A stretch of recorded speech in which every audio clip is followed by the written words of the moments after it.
शरद पवार ने आरएसएस की तारीफ की तो सियासत गर्मा गई। महाराष्ट्र के मुख्यमंत्री देवेंद्र फडणवीस ने एनसीपी प्रमुख शरद पवार द्वारा हाल ही में आरएसएस की तारीफ किए जाने के बाद उन पर तंज कसा।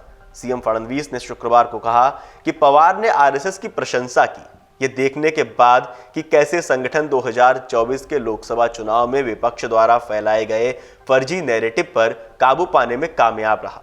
सीएम फडणवीस के मुताबिक विपक्ष ने यह दावा किया था कि भाजपा संविधान बदलने और आरक्षण खत्म करने के लिए 400 सीटें जीतना चाहती है, लेकिन आरएसएस ने इस गलत धारणा को खत्म कर दिया। हालांकि बाद में भाजपा नेताओं ने इस नैरेटिव के बारे में दावा किया कि इससे पार्टी को कड़ी चोट पहुंची।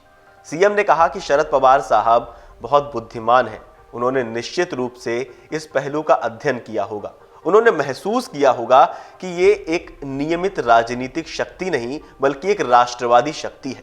किसी भी प्रतियोगिता में दूसरों की प्रशंसा करना अच्छा होता है।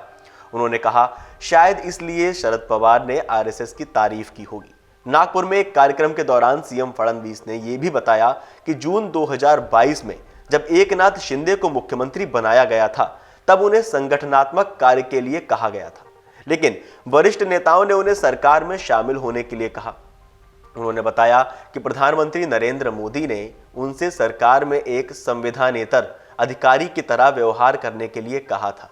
फडणवीस से सवाल किया गया कि पीएम मोदी और केंद्रीय गृह मंत्री अमित शाह में से कौन अधिक सख्त हैं, तो उन्होंने जवाब दिया कि पीएम बहुत अनुशासित नेता हैं, जबकि शाह को कभी कभी राजनीतिक फैसले लेने के लिए राजी किया जा सकता है। इस दौरान फडणवीस ने कहा कि 2024 के विधानसभा चुनाव में अगर मुख्यमंत्री भाजपा से नहीं होता तो पार्टी कार्यकर्ता खुश नहीं होते। उन्होंने कहा कि शिंदे ने खुद ही मिनटों में सहमति जताई कि सीएम भाजपा से होना चाहिए, जिसे खुद 132 सीटें मिली हैं और 288 सदस्यीय विधानसभा में वो बहुमत के करीब है। फडणवीस ने नागपुर में विधानमंडल के शीतकालीन सत्र के दौरान शिवसेना प्रमुख उद्धव ठाकरे से मुलाकात के बारे में भी बात की। उन्होंने कहा कि ठाकरे ने घोषणा की थी कि सीएम बनने के बाद वो बदले की राजनीति नहीं करेंगे। इस पर सभी नेताओं के सकारात्मक प्रतिक्रिया दी। फडणवीस से पूछा गया कि क्या वो मुख्यमंत्री बनना पसंद करेंगे या फिर भाजपा के राष्ट्रीय अध्यक्ष। इस पर उन्होंने जवाब दिया कि पार्टी द्वारा उन्हें जो भी जिम्मेदारी दी जाएगी वो उसे स्वीकार करेंगे। उन्होंने जोर देकर कहा कि अगर मैं भाजपा में नहीं होता तो कोई भी मुझे महत्व नहीं देता। मुझे पता है कि अगर मैं अपनी पार्टी शुरू करता हूं तो मैं और मेरे साथ के सभी लोग चुनाव में अपनी जमानत खो देंगे। मेरी पहचान भाजपा की वजह से है। अगर वो मुझे घर बैठने के लिए कहती है तो मैं बिना किसी सवाल के ऐसा ही करूंगा।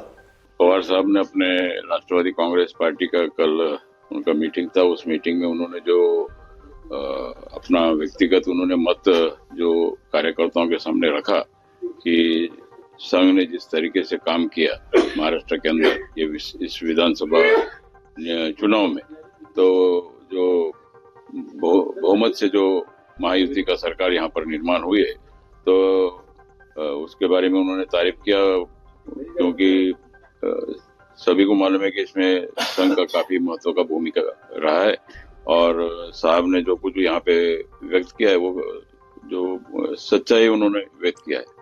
नहीं, ऐसा कुछ संभावना तो मुझे दिखती नहीं है कि कहीं ना कहीं चर्चा तो माध्यम के जो टीवी के माध्यम से हमने सुना है, परंतु ऐसा कुछ मेरे कान पे आया नहीं और इसमें मैं कुछ बोल नहीं सकता। परंतु दोनों अगर काका और पुतने जो भतीजे और अपना काका एकत्रित आए तो मुझे लगता है कि महाराष्ट्र के लिए अच्छा।